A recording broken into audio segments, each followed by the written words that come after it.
Bismillahirrahmanirrahim. Assalamualaikum warahmatullahi wabarakatuh.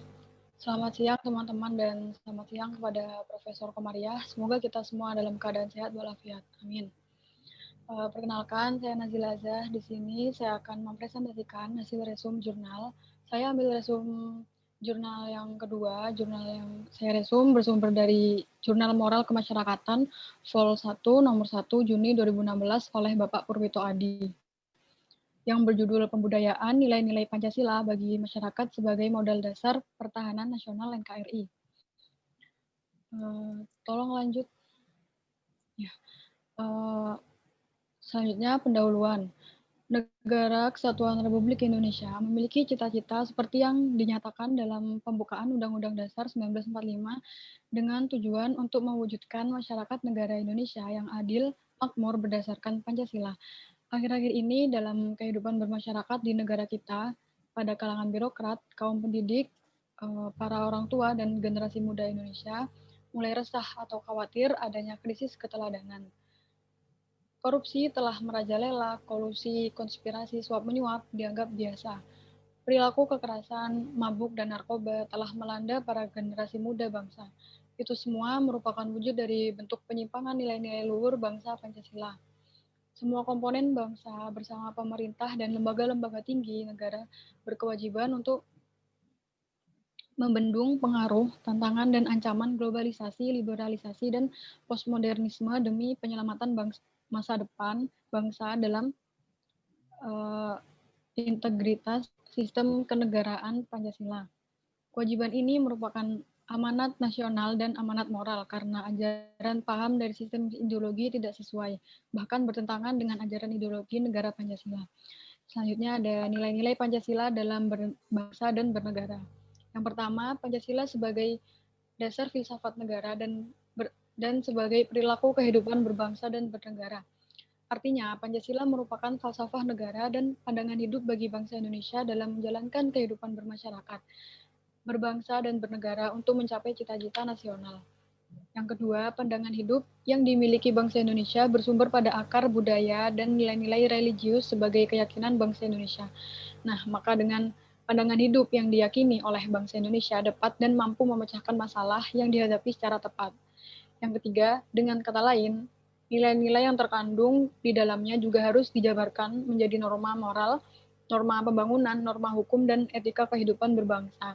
Dengan demikian, sesungguhnya secara formal, bangsa Indonesia telah memiliki dasar yang kuat dan rambu-rambu yang jelas bagi pembangunan masyarakat Indonesia masa depan yang dicita-citakan. Tolong lanjut. Selanjutnya ada pertahanan nasional. Pertahanan nasional adalah suatu kondisi bagaimana suatu negara dalam menghadapi keadaan yang kritis dalam aspek kehidupan bermasyarakat dan bernegara, sehingga mampu mengatasi dan menanggulangi dengan tanpa menimbulkan gangguan dan kerugian dalam bentuk ancaman maupun tindakan kekerasan dalam masyarakat. Untuk itu, bangsa Indonesia harus tetap memiliki keuletan dan ketangguhan perlu dibina secara konsisten dan berkelanjutan. Ketahanan nasional adalah kondisi dinamika, yaitu yang berisi keuletan dan ketangguhan yang mampu mengembangkan ketahanan nasional dalam menghadapi dan mengatasi tantangan dan hambatan.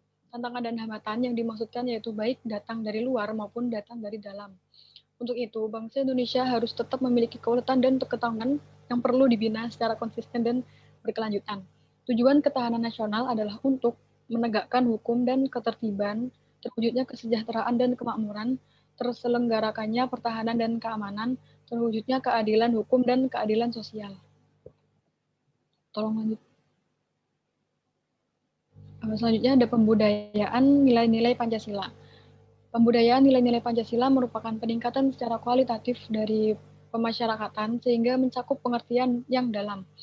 Karena tidak sekedar memahami, akan tetapi juga harus dihayati dan diwujudkan dalam pengamalannya oleh setiap diri pribadi dan seluruh lapisan masyarakat sehingga dapat menumbuhkan kesadaran dan kebutuhan, mempertajam perasaan, meningkatkan daya tahan, daya tangkap, dan daya saing bangsa yang tercermin pada sikap tanggap dan sikap perilaku yang ingin dicapai dalam pembudayaan karakter bangsa yang bersumber pada nilai-nilai luhur Pancasila, yaitu yang pertama, masyarakat memiliki kesadaran tinggi akan hak dan kewajiban sebagai pribadi, anggota keluarga atau masyarakat, dan warga negara.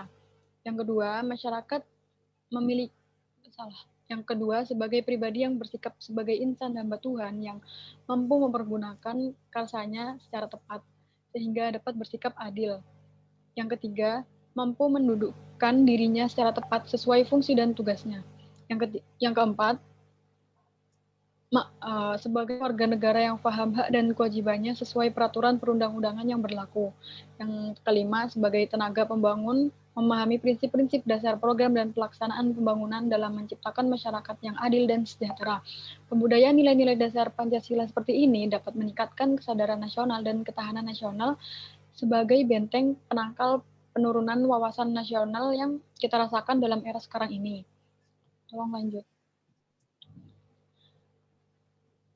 Yang terakhir ada kesimpulan, yaitu pertahanan nasional adalah suatu keadaan yang menunjukkan kondisi suatu bangsa untuk tetap mempertahankan dan melestarikan serta memelihara jati diri bangsa dengan cara mempertahankan nilai-nilai luhur bangsa, nilai-nilai luhur budaya bangsa.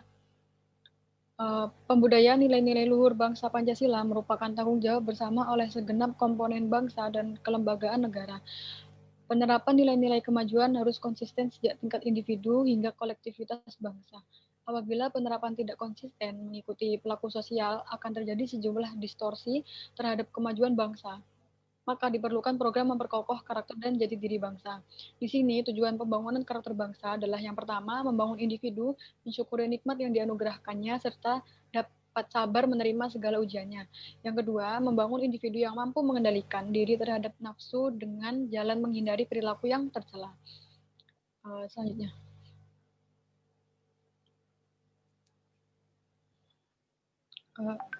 Udah.